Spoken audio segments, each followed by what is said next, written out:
তৃণমূলকে খুন করছে, এটা আরো বাড়বে আগামী দিনে। তার একটাই কারণ, লুট করে খাবার যে সমস্ত সামগ্রী দরকার, সেই সামগ্রীতে এখন সংকট আসছে। কারণ এত চোরকে সরবরাহ করার মতন এত দুর্নীতি তো নেই। দুর্নীতি একটা সীমা পরিসীমা আছে, ভাগের একটা সীমা পরিসীমা আছে। এত চোর, এত চোর, এত চোর, এত চোরের খাদ্য জোগানো মুশকিল। এখন চোরের কাণ্ডে লণ্ডভণ্ড হয়ে যাচ্ছে। চোরের কাণ্ড যেমন লণ্ডভণ্ড, তৃণমূল দলে যে চোররা তারা দেখছে এবার আমরা যাব কোথায়। মাংস এক টুকরো, কুত্তা হাজার। এবার কুকুরের মধ্যে মারামারি লাগছে একে একজনের সঙ্গে। যেমন এটা মাথায় রাখবেন, যেমন পঞ্চায়েত নির্বাচনে করতে দেওয়া হয় না, সব পঞ্চায়েত দখল করে নেওয়া হয়।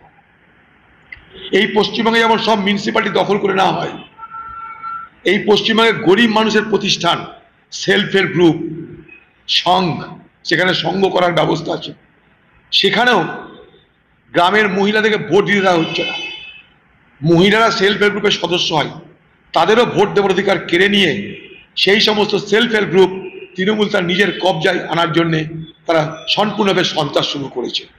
তাই মুর্শিদাবাদে নয়, সারা বাংলায় সেলফ হেল্প গ্রুপকে সংগঠিত করে ভোটের মাধ্যমে যে অধিকার প্রতিষ্ঠার ব্যবস্থা আইনে আছে, পঞ্চায়েত আইনে, সেটাকে আজকে তৃণমূল এই বাংলায় খতম করে দিচ্ছে।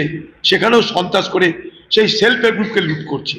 আমরা লুট হতে দেখেছি পঞ্চায়েত ভোট, আমরা লুট হতে দেখেছি মিউনিসিপ্যালিটি ভোট, এখন লুট হতে দেখছি সেলফ হেল্প গ্রুপের ভোট।